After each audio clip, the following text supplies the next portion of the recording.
નમસ્કાર દર્શક મિત્રો, હું છું મહેશ ઠાકોર અને આપ જોઈ રહ્યા છો the times of Mahisagar news. નજર કરીએ આજના મહત્વના સાબરકાંઠા જિલ્લાના હિંમતનગર આરટીઓ ઓફિસ ખાતે રોડ સેફટી માર્ગ સલામતીનો કાર્યક્રમ યોજાયો હતો. દીપ પ્રાગટ્ય કરી કાર્યક્રમને શરૂ કરવામાં આવ્યો હતો.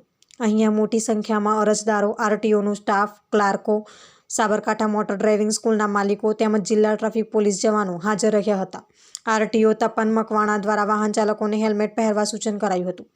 જિલ્લા ટ્રાફિક પોલીસ દ્વારા વાહન ચાલકોને સીટ બેલ્ટ અને હેલ્મેટ પહેરવા સૂચન કરાયું હતું અને કહેતા હતા કે રોડ સેફટી શા માટે ઉજવવામાં આવે છે.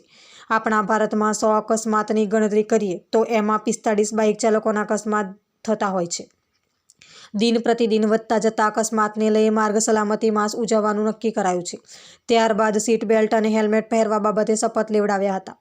જિલ્લા ટ્રાફિક પીએસઆઈ રાઠોડ કહેતા હતા કે વાલીઓ નાના સગીર વયના બાળકોને હાથમાં વાહન ન આપે.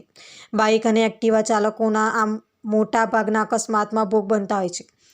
વધુ વાત કરવામાં આવે તો દર વર્ષે 13 લાખ લોકો અકસ્માતથી પોતાનો જીવ ગુમાવતા હોય છે અને ભારતમાં 1,50,000 થાય છે.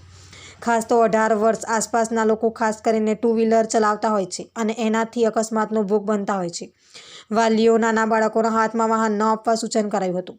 આવા અકસ્માતમાં એક વર્ષે 8,000 લોકો ભોગ બને છે. આપના વિસ્તારના પડે સમાચાર જોવા માટે અમારી channel the times of Mahisagar ન્યૂઝને લાઇક, શેર અને સબસ્ક્રાઇબ કરો.